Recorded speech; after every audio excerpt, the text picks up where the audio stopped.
what can we do to really just see how low our vote could go? We're going to say we're going to control immigration, and we're going to put it up. We're going to put taxes up to the highest burden. We're actually going to see a reversal of all the Thatcherite progress on home ownership. We're not just going to have the dozen scandals they had during the major years. Yeah. We're going to have over 50. Yeah. We're going to even bet on the outcome of the election a few days beforehand with the PPS to the Prime Minister. We're going to turn up to D-Day and we're going to leave early. Tim, Boris Johnson, Marmite, people love him or they hate him. Is he in any way a game changer at this point? Well, nothing is a game changer, I don't think, for the Conservatives. To any degree? Well, I think if you're a Conservative MP, and today we had Rishi Sunak visiting, I think it was Central Devon, or is it one of the Devon... North Devon? I don't think it was North Devon, but it was a seat, anyway, which Geoffrey Cox held up until the election. Yeah. And the majority there is 25,000. When you have the Prime Minister in a general election visiting a seat with a Tory majority of 25,000, it gives you an idea of how scared Tory HQ are about the election result. When you have Tory MPs come on, or Tory candidates come on programmes like this and say, we don't believe the opinion polls, well, you can see where party leaders are visiting, where they do actually know that the opinion polls are too close to comfort. So when you're in that sort of position, you're looking for anything to help you. And so Boris Johnson, he probably is underwater in his ratings overall. More people probably dislike him than like him now. But compared to Rishi Sunak, who I'm not going to go on and revisit the campaign I made at this microphone a number of times, but he is completely useless at politics. Okay. And when you whereas Boris Johnson is not useless at politics. You had Rishi Sunak today in that Devon visit, surrounded by sheep that were running around him and ignoring him, when he was trying to feed them. Boris Johnson, if he'd been in that same photo opportunity, would have made a laugh out of it. It wouldn't have been the disaster that it was for the Prime Minister. He'd have wrestled one to the ground. He would have done something that would have made people laugh. The people that hated him would have still hated him. But, he brings a bit of life and entertainment to politics, which, of course, one of the big reasons why Trump is a success. People are bored with the standard political message. People like Farage and Trump, they are entertainers primarily, and that's how they get people to vote for them that wouldn't normally vote for a politician. Yeah, Boris Johnson might have jumped aboard a sheep and ridden it off around the field and seen Ed Davey come in the opposite direction on another sheep. Rachel, the Boris effect in this election right now, what do you think? When Tim said, Boris is underwater in terms of polling, I thought you meant because he's on holiday in Sardinia, having what looks like a beautiful time. If you follow Carrie Johnson's Instagram, the holiday photos are really, really gorgeous. I think we all wish we were there. Actually, I was speaking to somebody last week about the Boris effect and about the fact that Boris is on holiday, and they sort of made the point that Boris had been, you can never trust what Boris Johnson says about anything, but had been prepared to help with the campaign, but was caught off guard by the timing of it, as was Steve Baker with his holiday, as were so many others. And so we're getting less of the Boris effect now than we might have done because it was so unexpected. But I've always been slightly sceptical of the Boris effect. Obviously, Tim is absolutely right. He's a great entertainer. I think he would have done something sort of highly amusing if the sheep were running away from him. Made some sort of quote in Latin, looked like he was having a good time, all gone a bit Clarkson's farm. He would have turned it to his advantage. Similarly, if he'd been caught in the rain making the general election speech, he would have made a joke about it being raining and everyone would have felt, on his side against the British weather. All that is true, but I think COVID and Partygate are still an issue, and I think it's an issue that Westminster has moved on from, but I don't think the public have, and I think you got evidence of that last week. The Sky debate up in Grimsby, the most telling moment for me was the audience question to Rishi Sunak from a woman who had been a Conservative member, had been her local party chair, saying that she was ashamed of the Conservative Party, in part because of the COVID parties during lockdown. And it was kind of really clear that Rishi Sunak didn't really know how to address that. Certainly he doesn't feel that he did anything wrong, and I think I'd actually agree with him that I think his fine for turning up early to a meeting where there was cake, I think that was unfair.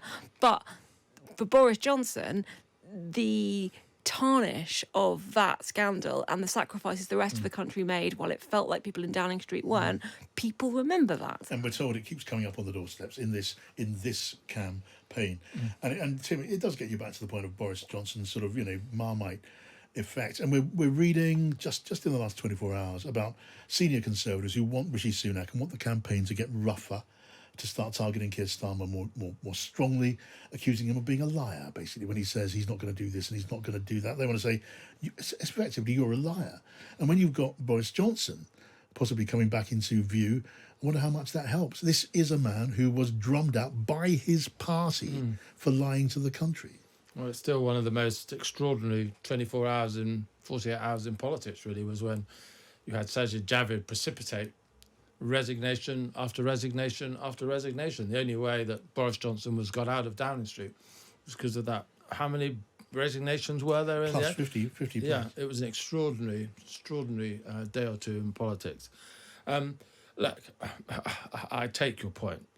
How can you accuse Keir Starmer of being a liar if you have someone, a large proportion of the public associate with porky pies, there front and centre in your campaign? The Tory party's brand is ruined. We're back to my thought for the day, in a way. That's accepted. But that does not mean that Labour should get away scot-free without real questions. And the fact is, and there's a funny little video, I'm trying to remember the name of the artist that's produced it. I have more and more of these senior moments. But Keir Starmer has flip-flopped so many times on all the issues. The manifesto he stood on, the pitch that he stood on to become Labour leader, he's abandoned almost every single promise he made to the Labour Party to become Labour leader. Now, I kind of regard it as the great white lie. He told untruths because he was appealing to a Corbynista grassroots, and he had to tell those lies in order to get elected. But there are real questions, whether it's from tuition fees to various policies of nationalisation to higher forms of taxation. He's abandoned nearly every pledge he's just been associated with in the last few years. So it's not a stretch to ask some very serious searching questions about the Labour leader's credibility. Yeah. When he says all of this ahead of an election, does he mean it? Because if he does win a majority, anything like the opinion polls suggest, there'll be nothing we'll be able to do after the election to hold him to account. We've got 2 weeks to ask tough questions, to get him on the record as much as we can. And it's about time we all started doing that. Well, as I have said before, hopefully we are doing that here, and we will go on doing that. And there are tough questions for Keir Starmer, and he is facing them, Rachel, isn't he? But they're not denting him, especially. They're not denting the Labour Party. If they are, imagine what would the Labour Party look like if it wasn't being dented when you look at these opinion polls. Well, one of the things that sort of surprises me is, given the poll lead and given the extent to which the Conservative campaign is disintegrating, why Labour is still running this campaign on the defensive. I know about the Ming vase strategy, we're going to carry this Ming vase across a polished floor and please don't make a mistake. And that all made sense to me back in the month preceding it, because we weren't sure how solid these poll leads were. Now, even the Conservative Party, even people like Grant Shapps, they're sort of acknowledging that they're not going to win the next election, and the polls are showing majorities that, frankly, just look silly. Now, I think, would be an opportunity to give a slightly clearer answers on certain things. So, for example, what? Well, on maybe not slightly clearer answers, but on not obsessively ruling everything out.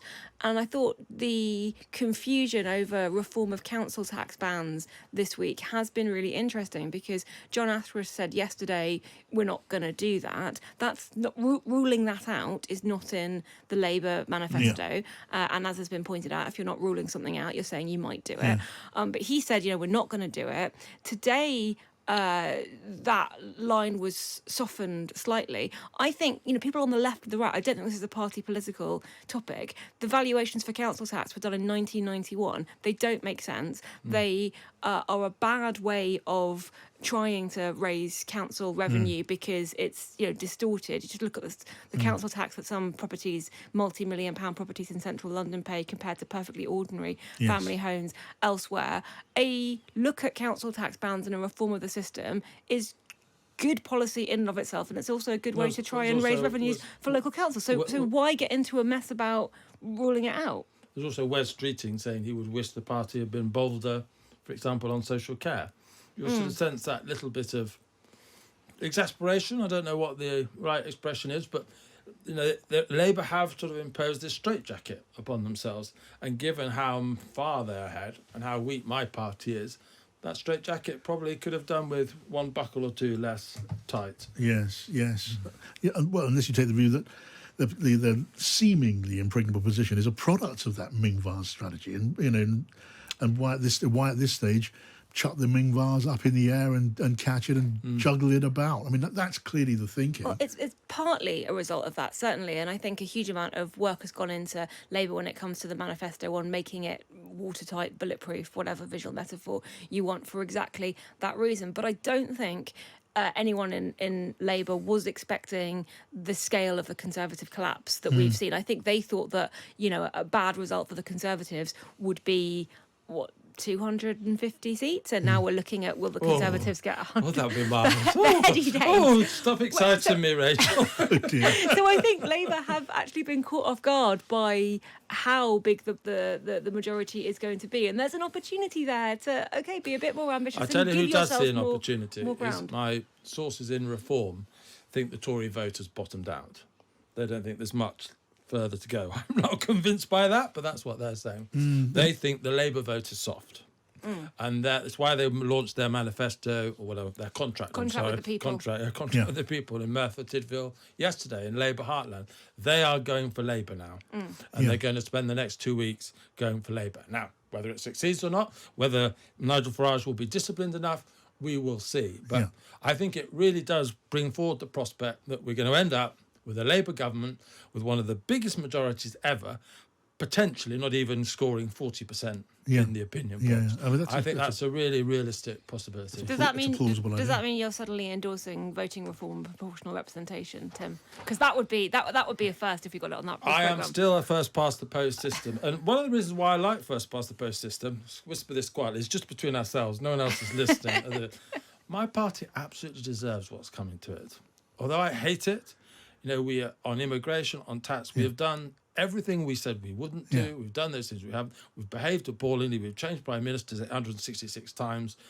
Everything that's coming to us deserves it. And the first past the post system. That's a bigger point than it even seems coming from you, because if the polls, the MRP polls, are remotely correct, I think we're all sort of wondering really about those. But if those MRP polls, seat by seat polls, are correct, you're looking at the Conservative Party being reduced to something 100 seats, considerably less than 100 seats, would you still say they deserve that? Because that is extinction level stuff. I just think, imagine if the Conservatives had sort of sat there like sort of dastardly political, culprits of some kind or another, a few years ago, and said, what can we do to really just see how low our vote could go? We're going to say we're going to control immigration, and we're going to put it up. We're going to put taxes up to the highest burden. We're actually going to see a reversal of all the Thatcherite progress on home ownership. We're not just going to have the dozen scandals they had during the major years. We're going to have over 50. We're going to even bet on the outcome of the election a few days beforehand with the PPS to the Prime Minister. We're going to turn up to D-Day and we're going to leave early. And we're going to see how many people still vote for us. What we have done over the last, I'm now completely disobeying what I've become, the principle that I began this programme. It's good conversation. But can you imagine in September, but we're still here, imagine we're here in September, Pienaar and Friends, Tim Montgomerie, Rachel Cunliffe from the New Statesman, and Tim Montgomerie, a now strong supporter of the Reform UK Party. Is that a feasible idea? I've said, I would vote for Nigel Farage if I was in Clacton. I would vote for Richard Tice. There would be Reform candidates I would definitely vote for. Not many at all. Could you see if wearing the rosette, lining up behind? No, one thing is, the right is going to have to. It was interesting. A former parish of mine, Conservative Home, carried an article from Nigel Farage yesterday, and I think the future of Conservative Home may well be like Right Home. There has to be a reconciliation on the right. A lot of the people in Reform, and I know some people will think Nigel Farage is one of them, are undesirables. I would absolutely sign up to that. But Nigel Farage says more conservative things than 3/4 of Conservative MPs.